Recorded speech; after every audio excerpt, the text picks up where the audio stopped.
For those who don't know, it's called a selfie. As of last year, selfie is something that was put in the dictionary. And selfie is something that our generation created.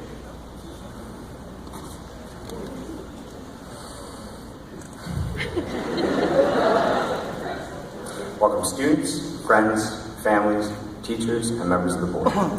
Before I begin, I'd like to extend my condolences to the friends and family of Chris Stanley. I can't imagine what you're going through. I admire your strength.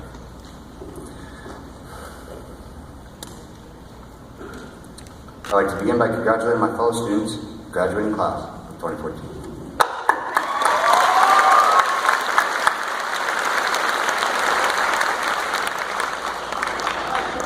It is truly an honor to be up here giving this address, and I thank you for this opportunity. I'd also like to thank every one of you for taking time out of your day to take part in this celebration with us. Now, if you ask the graduates here today, I'm sure some will tell you that they couldn't wait to get out of high school. But for many, the end of high school can be a highly emotional time. Many of us will be parting ways, leaving town, and the certainty of everyday classes with each other will become a thing of the past as we launch into the great unknown. This means no more laps in the hall to pass the time, no more classes with your best friends, no more of the amazing programs and opportunities that Scollard offers, no more sports, no more drama, no more music, no more rehearsals, no more practices, no more huddles, no more masks, no more lockdowns, no more fire drills, no more euchre tournaments in the calf with Jerry Kett, and no more calf coaches. The people you've become so accustomed to seeing every day will drift away as they head off on their own path to pursue their own career. To know that times are changing, people are leaving, and we may even lose people near and dear to our hearts is hard for me. I'm sure it's hard for most of us. The memories that we've shared together will be cherished forever. However, now is not the time to dwell on the past, for today we celebrate. For this is your time. This is what you've all worked so hard for the past 4 years. Excuse me. This is your moment to coexist in what everyone for so long has been referring to as the real world. Your moment to leave a mark and make a name for yourself. Because let me tell you, Scollard, you deserve it. If I could deliver only one message to the people here today, it's that after the dedication and commitment that I've witnessed, you would have a hard time finding a group that deserves this more. I mean, sure, we've seen our fair share of failures. Moga and College here weren't highlights of our high school experiences. We almost didn't even have a farewell, but we pulled together, worked it out, and pulled through. Sure, it took us 4 years to work together, but we still united. I can't say I would think our grade 9 selves would have done the same. But when I look at this group, I no longer see the awkward bunch of grade 9s I used to know. I see the doctors, lawyers, and politicians of tomorrow. I see future music and movie producers and directors. I see future pro athletes. Our generation invented the selfie, so who knows? Most of you are going to be working jobs that aren't even invented yet. The majority of you have a passion that you're working for, and I love it.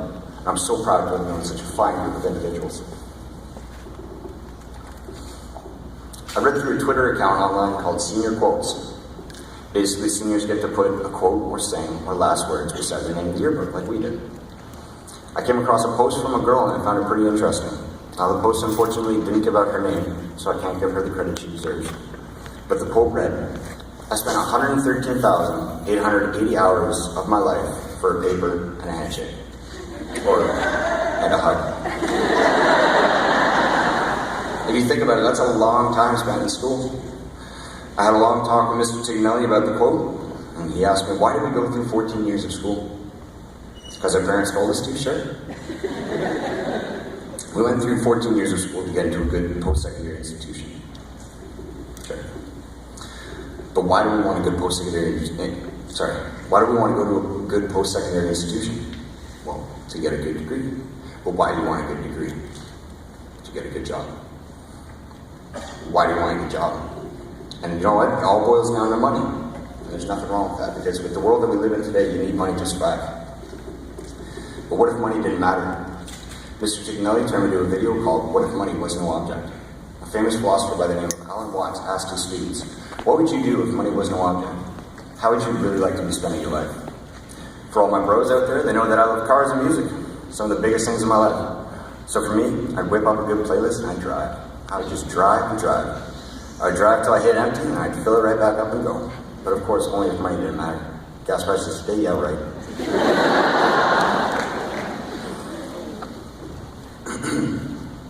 But again, what if money were no object? You look at your parents and you see nurses, lawyers, maintenance workers, officers, teachers, etc. But did you ever stop and ask them what their passion was? What they wanted to be when they grew up, sorry. They were like us at one time, don't forget. They were naive and full of questions once. It may have been long ago, but they were there. I encourage you at some point, maybe even on the drive home, to ask your parents, what was your passion? You might even be surprised by the answer. But now I ask you students, most of you were aiming in the direction or striving for a job with good pay, correct? But what if you didn't need the money? Would you travel? Would you help people? Would you play music? Would you play sports? Would you go fishing all day, every day with your best friend? Of course we would. But in reality, everyone knows unless you're absolutely amazing at it, there's no money there. Once a student in Alan Watts' class had gotten down to what he really wanted to do, the professor told him, you do that and forget about the money. Because if you say that getting the money is the most important thing, you will spend your life completely wasting your time. You will be doing things you don't like doing in order to go on living, that is to go on doing things you don't like doing, which is stupid. It's better to have a short life full of what you love than a long life spent in a miserable way. He then ended his statement, and so therefore it's so important to consider the question, what do I desire? But now I ask you graduates, what do you desire?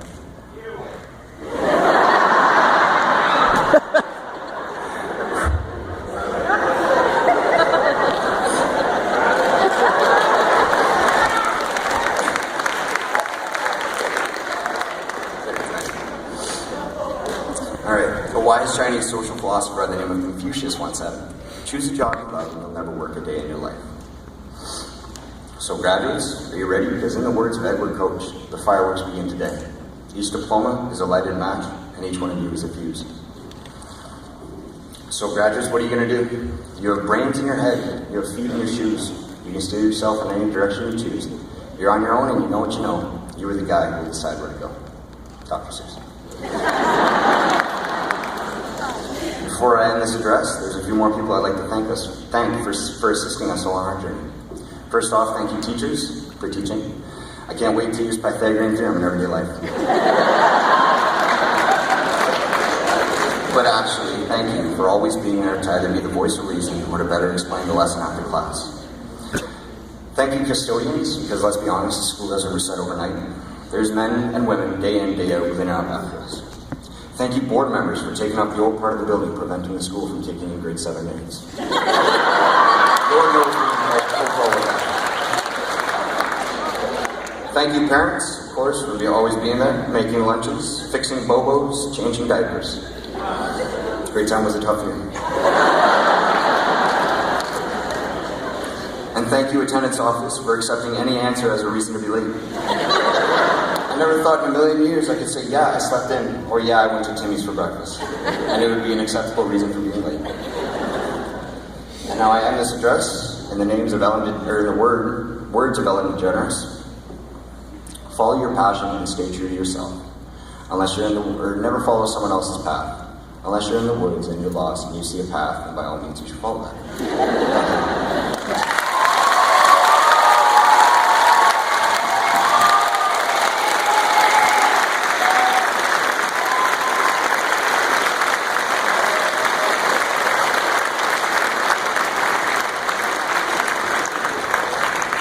Good job.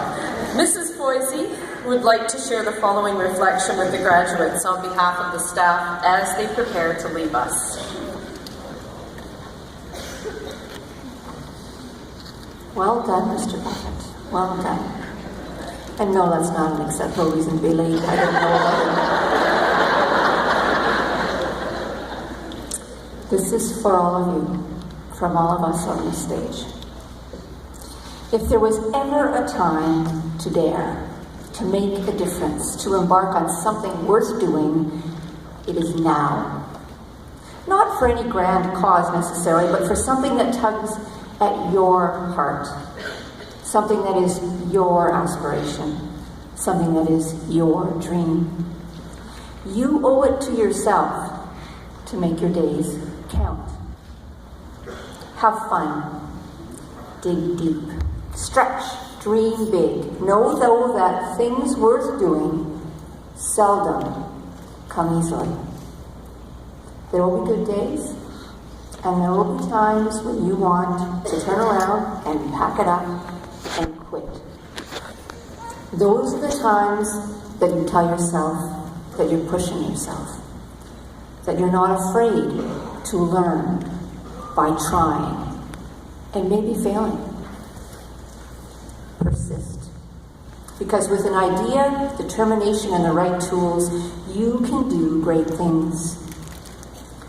Let your instincts, your gut, your intelligence, and your heart guide you.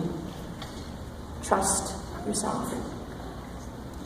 Believe in the incredible power of the human mind, of doing something that makes a difference, of working hard, of laughing and hoping, of lazy afternoons and your best friends, of all the things that will cross your path in the years ahead. The start of something new always brings the hope of something great. Anything is possible. There is only one you, and you will pass this way only once, so do it right. You have passed through our lives, and you have left your mark, and we have been blessed by the effect that you have had on us. Thank you.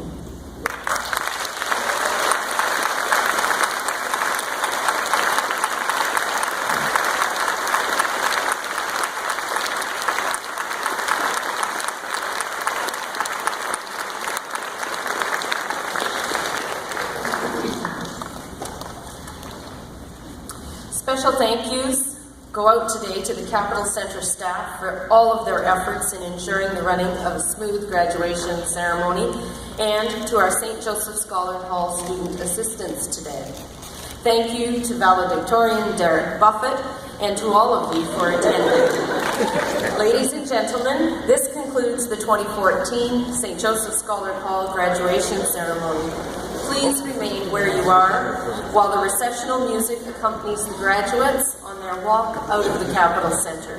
Thank you all for being part of our ceremony today. Would the graduates please stand?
Watch the lights.